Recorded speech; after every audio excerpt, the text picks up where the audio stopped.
আজকে আমরা গিয়েছিলাম বাংলাদেশের উত্তর পূর্ব কোণের সর্বশেষ উপজেলার সর্বশেষ বর্ডারে। 1971 সালে 21শে নভেম্বর মুক্তিযুদ্ধে প্রথম দখলমুক্ত হয়েছিল এই উপজেলাটি। আসসালামু আলাইকুম, কেমন আছেন সবাই? স্বাগতম জানাচ্ছি আজকের ভিডিওতে। তো আমরা আজকে বাংলাদেশের শেষ প্রান্ত কাস্টম কার্ড দেখার জন্য রওনা হলাম। কিছুক্ষণ পর চলে আসছি আমাদের গন্তব্যে।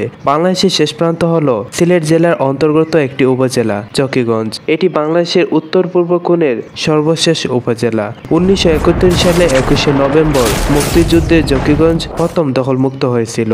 আমি এখন আছি বাংলাদেশের উত্তর পূর্ব কোণের সর্বশেষ বর্ডারে। নদীর ওই পারটা হচ্ছে ভারত আর এই পারটা হচ্ছে বাংলাদেশ। যাই হোক, আমরা ডাইকের উপর থেকে নিচে নেমে আসি। দেখতে পাচ্ছি নদীর পানি কমে গেছে। বর্তমানে আমরা এখন আছি তোমার জকিগঞ্জ শেষ বর্ডার, করিমগঞ্জ বর্ডারও সেই বর্ডারের শেষ বর্ডার। সেখান থেকে দেখা আমরা কমলার তুমসে কমলা ইয়া ঢুকের আলি কমলা এই তোমার পরিবেশ খালি কমলা যার উত্তর এটা কোন জায়গার জিও আমার বাগনা আইসন লাইছি ইন্ডিয়া খান্দাত ও দে ওকে ইন্ডিয়া।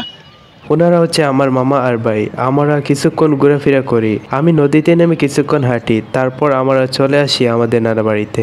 আজকের ভিডিওটি এই পর্যন্তই। এতক্ষণ সাথে থাকার জন্য অসংখ্য ধন্যবাদ। ভিডিওটি ভালো লাগলে অবশ্যই চ্যানেলটিকে সাবস্ক্রাইব করে পাশে থাকা বেল আইকনটি অন করে রাখবেন পরবর্তী ভিডিওর জন্য। ভালো থাকবেন, সুস্থ থাকবেন। ফি আমানিল্লাহ।